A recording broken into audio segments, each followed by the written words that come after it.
자, 여러분 안녕하세요. 어니스트와 주식 비드업의 머니버디입니다. 어니스트입니다. 버디님, 시장에서 보면 보편적으로 관심받는 주식들이 대형주나 테마주 이런 게 있고, 왜 여기에 속하지 못하면 좀 심한 말로 개잡주 취급 받잖아요. 근데 잡주라는 게 네임밸류가 좀 떨어지는 중소기업주를 지칭하는 것 같기도 하고, 마치 투자하면 안 되는 대상이나 뭐 기피해야 되는 대상 이런 식으로 공공연하게 퍼져 있는데, 버디님은 잡주 투자하시나요? 저도 하죠. 근데 이제 보통 시장에서는 잡주를 평가할 때 뭐 여러 가지 기준이 있겠지만 뚜렷한 테마가 없거나, 그러니까 뭐 당일 거래량 상위 종목인데 갑자기 올라가는 그런 것들도 있고, 수급에 의해서 올라가는 것들도 있고, 그런데 이제 뭔가 재료적으로 뚜렷이 보이는 게 없을 때, 혹은 재료가 있더라도 개별 종목 안에서 뭔가 수주가 나가지고 막 특정 이슈가 있어서 그런 거지, 별다른 테마라던가 뭐 그런 게 없는 경우를 이제 보통 그렇게 말하는 것 같긴 하더라고요. 그쵸. 약간 좀 근본이 없다 이렇게 말하기도 하고, 그래서 막 여러 가지 되게 조롱 섞인 말들과 비아냥거리는 말들이 많다 보니까 암묵적으로 저건 하면 안 돼 막 이런 게 좀 있는 것 같죠. 근데 그러다 보니까 이런 뉘앙스적인 부분에서 사람들은 자연스럽게 잡주를 꺼리게 되고, 그래서 저도 한번 생각을 해봤거든요. 왜 진짜로 사람들이 좀 잡주를 꺼릴까? 일단 대형주나 테마주 그런 게 기본적으로 이유도 불분명한데 그냥 더 좋다고 느끼는 것 같아요. 대형주 테마주 이건 더 좋은 거,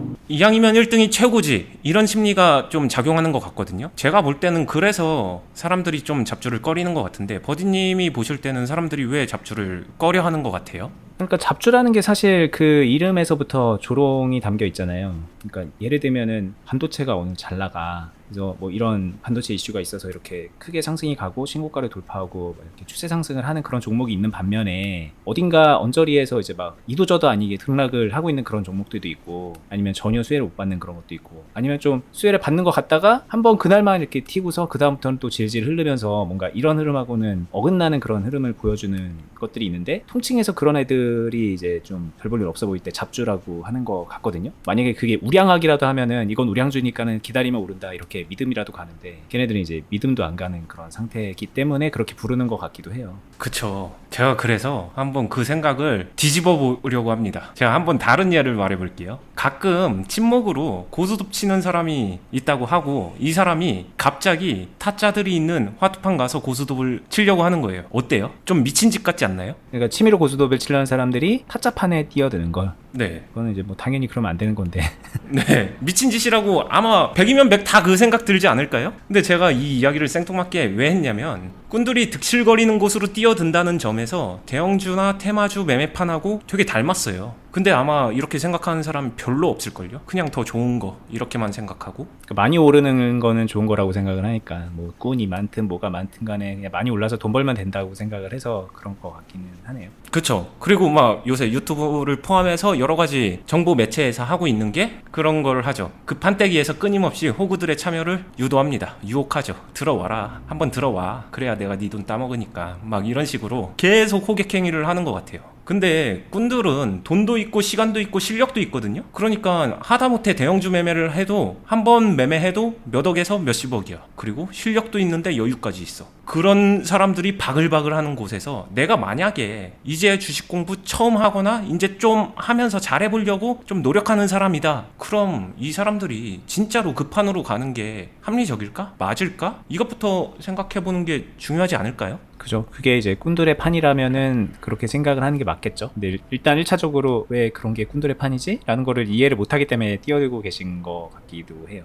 그쵸. 꾼들의 판이라고 생각 자체를 못하는 것 같은데, 근데 그냥 이거는 이해가 안 되면 외우셔도 좋을 것 같아요. 거긴 꾼들의 판입니다. 그냥 돈 많은 사람, 실력 있는 사람, 결국에는 그 끝에 가서 만나는 판이 우량주, 대형주 판 아니면은 테마주 판이에요. 거의 이 두 곳을 제외하고는 돈 많은 사람들이 갈 곳이 별로 없어요. 주식시장 판에서는 그냥 경험적으로 다 거기서 만나게 됩니다. 근데 내가 아직 그 정도가 안 되면은 그 판에 들어가는 거에 대해서 조금은 조심해야 된다고 생각해요. 그럼 타짜 마귀가 득실거리는 판을 좀 위험한 것 같은데 나 여기는 좀 피해야겠는데, 이 생각이 좀 들었다면 그러면은 좀 잘 이해하고 계신 거고, 그 다음이 중요한데 그 다음에 어떻게 하면 될까? 여기서 제가 말하고 싶은 거는 잡주로 들어가라는 거예요. 여러분들이 생각하는 그 잡주, 그 안에 길이 있다, 이 이야기 하면은 저더러 미쳤다고 하겠죠. 근데 여기서 이제 좀 본격적으로 듣기 전에 좀 저도 걱정이 되는 측면이 있는 게, 잡주 이러면은 막 실적이 엉망이고 사업 내용도 별다른 거 없이 막 이것저것 막 문어다리로 걸쳐 있어가지고 있어가지고 악의적인 세력의 작전에 이용될 만한 그런 주식 막 그런 것들도 막 잡주라고 할 법하잖아요. 네, 맞죠. 이제 그런 거에 들어가라고 하는 건 아니실 것 같고.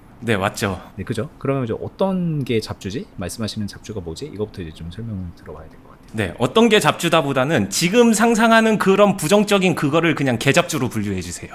아, 잡주 밑에 개잡주. 네, 그게 빠를 것 같아요. 여러분들이 상상하는 모든 그 부정적인 그런 건 개잡주 하면 안 됩니다. 안 되는 게 맞아요. 그거 하라는 말 전 죽어도 못 합니다. 당연히 안 해야 되고. 근데 반대로 말하면은 그냥 막연하게 개잡주로 다 일괄 취급했었던 종목들 안에는 진짜 괜찮은 잡주가 있어요. 보석 같은 주. 제가 말하는 건 그거예요. 예를 들면 제가 이 화면을 왜 띄워놨냐면 이스페타시스, 지금 시점에서 이스페타시스 어떤가요? 라고 물었을 때 이거 나쁘다라고 말하는 사람 없을 거예요. 별로 없을 거예요. 특히나 최근에 매매를 하고 있는 사람들. 왜냐면은 지금 시장 주도주의자, 어떻게 보면 테마주의자 이런 게 되잖아요. 근데 얘가 테마 타기 전에 어땠을까 생각해보면 얘가 잡주였어요. 보편적으로 사람들이 생각할 때 잡주에 속하는 종목이었다, 이렇게 보시면은 좀 이해가 쉬울 것 같습니다. 이게 반도체라고 하면 예를 들면 뭐 삼성전자, SK 하이닉스 뭐 이런 것부터 해서 아니면은 뭐 그 정도는 아니더라도 좀 시총도 제법 크고 그런 주식들 꽤 있거든요. 우리 증시에도. 근데 이제 그런 애들이 아닌 몇천 원짜리이고 얘 반도체 맞아? 이렇게 뭐 분위기도 못하 뭐 이러는 느낌이었다는 거죠. 이 주식도 예전엔. 네, 이게 조금 원론적으로 삼성전자, SK 하이닉스 이런 반도체 대기업을 필두로 해서 이런 게 이제 밸류체인 상단인데, 실제로 상단에서 밑으로 쭉쭉 뻗어와서 밸류체인 하단에도 존재할 수 있을 법한 그런 종목들이 있거든요. 거기서 이제 호재 뉴스도 나오고 그러면서 산업이 이제 돌면서 수혜도 받고 돈이 이렇게 흘러가면서 자연스럽게 경제가 흘러가는 건데, 뭐 이런 이야기들 하면 어때요? 좀 어렵고 복잡하죠. 그거 내가 어떻게 다 알아? 어떻게 다 리서치를 해? 맞는 얘기예요. 근데 이걸 다 알라는 얘기가 아니라 그런 거 안에서 수혜를 받을 수 있거나 아니면 나는 모르지만 괜찮은 종목들이 곳곳에 숨어 있다. 왜냐? 방금 이미 느꼈잖아요. 본인은 그 모든 거를 알기가 어려워요. 인정을 해주시면 됩니다. 그러니까 잡주라고 해서 무조건 다 개잡주는 아니다. 잡주는 다 개잡주야. 이런 편견을 버려라. 이 얘기가 납득이 안 되진 않겠죠.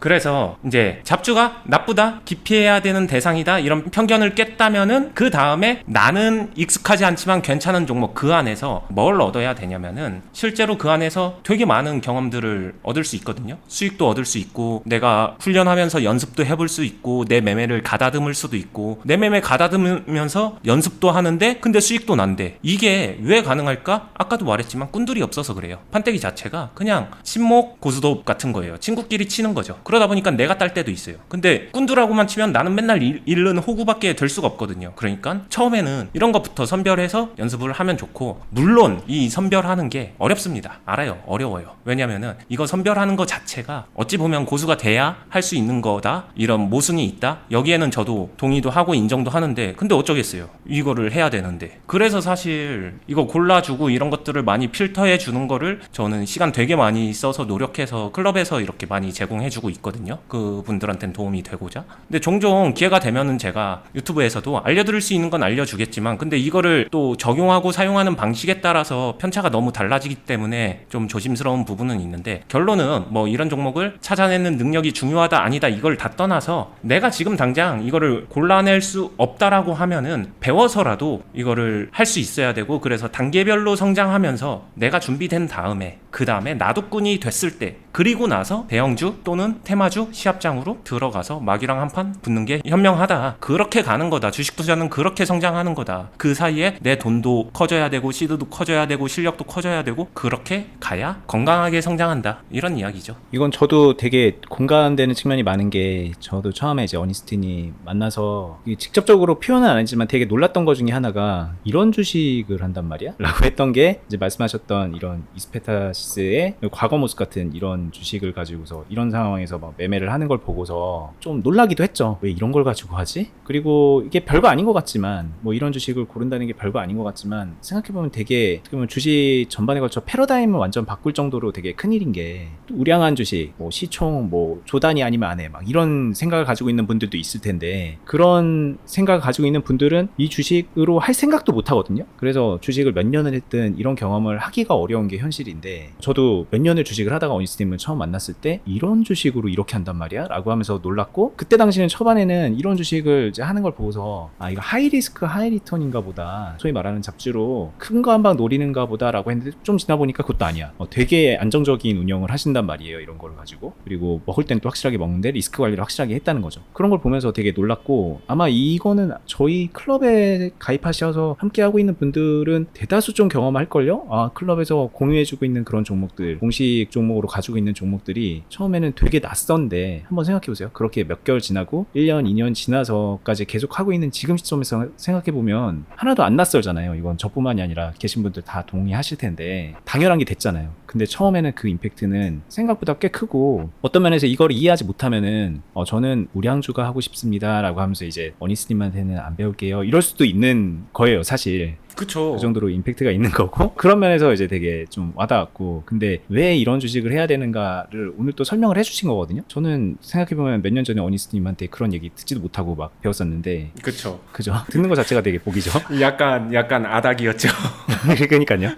네. 제 진짜 속 이야기 생각 많이 얘기해 주려고 저도 마음 많이 먹고 있고요. 실제로 클럽 와서도 이런 주식 한다고 나 안 해 나가 그러신 분들도 있어요. 있는데, 근데 제가 이것도 자신 있게 말씀드릴 수 있어요. 처음에 왜 이런 거 하지 했었던 분들, 조금 지나서 훈련이 어느 정도 좀 되신 분들, 지금요 대형주나 테마주판으로 뛰어들잖아요. 이거 해도 되나? 이질감이 들 수는 있어도 그 사람들 지금 하라고 하게 되면은 거의 대부분 할 수 있을 거예요. 안 할 뿐이지. 아니면은 맘 먹으면 하실걸요? 하시는 분들도 있고, 이게 되게 저는 상징적인 거라고 생각하거든요. 여러분들 그냥 혼자서 하시면서 그거 하고 싶다 하면서 나 대형주 매매 잘하고 싶은데, 테마주 매매 잘하고 싶은데, 나도 수익 내고 싶은데, 그렇게 해서 허송세월하는 시간 몇 년인가 생각해보면은 클럽에 있으신 분들이 훨씬 빨라요. 그래서 저는 주식 투자에 있어서 단계별 성장이 정말 중요하다. 이거에는 확고한 주관이 있는 사람이고, 그 단계별 성장을 위해서 지금 단계에서 각각의 단계에서 뭐가 필요한지 그 체계적인 부분이 저는 제 나름대로 되게 많이 구체화되어 있는 사람이라고 생각하고, 이 영역에서는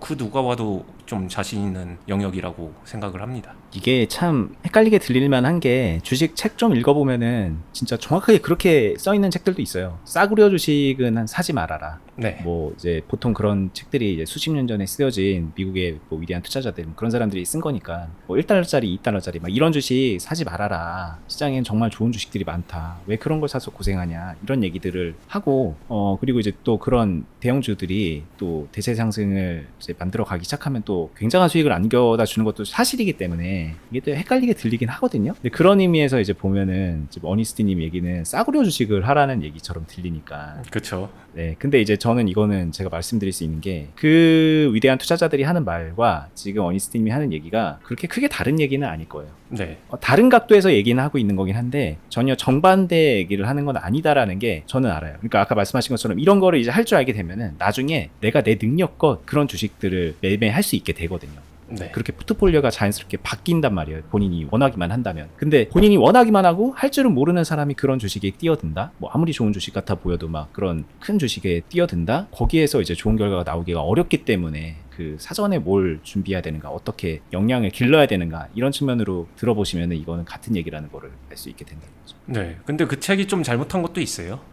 그 책은 잘하는 사람, 잘한다면, 잘하는 사람은 이렇게 기준이 명확하잖아요. 자기는 잘하니까. 네, 잘하니까. 근데 지금 그거를 보는 사람들은 잘하지 못하잖아요. 잘하고 싶잖아요. 이 차이가 주식시장에선 되게 큰 건데, 거기서 그 잘하고 싶은 사람들한테 필요한 걸 얼마나 넣어줄 수 있는가, 저는 진짜 자신 있어요. 그리고 이게 또 이제 이런 주식을 말하는 건 아니지만, 어쨌든 그 이런 소위 말하는 싸구려 주식, 잡주, 이런 주식들이 위험하게 느껴지기는 하는 게, 좀 실적이 간당간당한 케이스들도 있고, 이게 이제 뭐 시장의 흐름이 바뀌고 이 업황이 안 좋게 되면은 다른 대형 주식들은 충분히 버틸 수 있는데 얘네들은 못 버틸까봐 이런 생각들도 하는 거거든요. 근데 이제 그렇기 때문에 뭐 계좌 관리 차원에서도 되게 강조하는 것들이 있고, 포트폴리오의 분배 뭐 이런 것들을 안정성을 높여서 하는 것들도 계속 말씀을 드리는 거라서, 좀 종합적으로 적용을 하면은 전혀 문제될 건 없고, 그리고 아까 초반에 말했듯이 계좌주와 잡주는 분명히 다른 거니까 그렇게 또 이제 분류를 해야 되는데, 그게 이제 듣는 분들이 초보자 분들이다 보니까 마구잡이로 막 섞여갖고 개념을 이해하고 계시니까 잘 안 와닿는 그런 측면도 있긴 있거든요. 근데 좀 편견을 버리고 보시면, 그리고 이제 접근을 해서 이거를 본인이 하나하나 좀 해보시면은, 그러면 이거는 득이 안 될 수가 없는 거다라는 얘기를 저도 해드리고 싶은 거죠. 네. 투자자답게 한 번에 일괄매도 시켜버리는데 그러지 말아라. 그냥 농담처럼 그렇게 얘기하고 싶네요. 네. 자, 뭐 오늘 얘기는 어니스트님이 잡주를 좋아한다라는 그런 재밌는 소식을 들었고요. 뭐 저는 이제 당연하게 알지만 여러분들은 좀 놀랄 수도 있는데 일단은 오늘 얘기를 통해서 보통 생각했던 그런 잡주의 개념이 조금 되게 모호하고 잘못돼 있을 수도 있다는 거를 아셨으면 좋겠어요. 대부분은 뭐 개잡주, 잡주 단순하게 뭐 이 절대적인 가격 싼 걸 가지고서 잡주라고 하기도 하고 근데 이것도 뭐 다 시총도 다를 거고 뭐 안에 있는 내용도 다를 거고 재무도 다를 텐데 그런 부분을 보지 않는 분들이 그런 식으로 분류를 할 가능성이 되게 높거든요. 그러니까 어떤 식으로 주식을 분류하느냐 분석하느냐에 대한 습관적인 부분도 분명히 체크할 게 있는 것 같고 그리고 그게 이제 고쳐졌다면은 이런 주식들을 가지고서 우리가 어떻게 발전할 수 있는지도 아까 이제 말씀하신 대로 적용하다 보면 분명히 그거는 도움이 되니까는 그 부분도 좀 체크하시면 좋을 것 같아요. 그리고 뭐 요즘에 이제 계속 듣는 게 어니스트님의 생각을 솔직하게 말씀해 주시고 그리고 저희는 이제 그걸 듣고 있는데 뭐 이 자체가 되게 좋지 않나요? 주식 잘하는 사람이 어떤 생각하는지 어떤 식으로 하나하나의 현상들을 파악하고 분석하고 행동에 옮기는지 그거를 이렇게 친절하게 말해주는 게 있나? 저는 못 봤습니다. 있다고 해도 되게 깊이가 얕은 것들밖에 없어서 여러분들께 이거는 굉장히 적극 추천드리고 싶고요. 저희는 앞으로도 그런 식으로 영상 계속 만들어 나갈게요.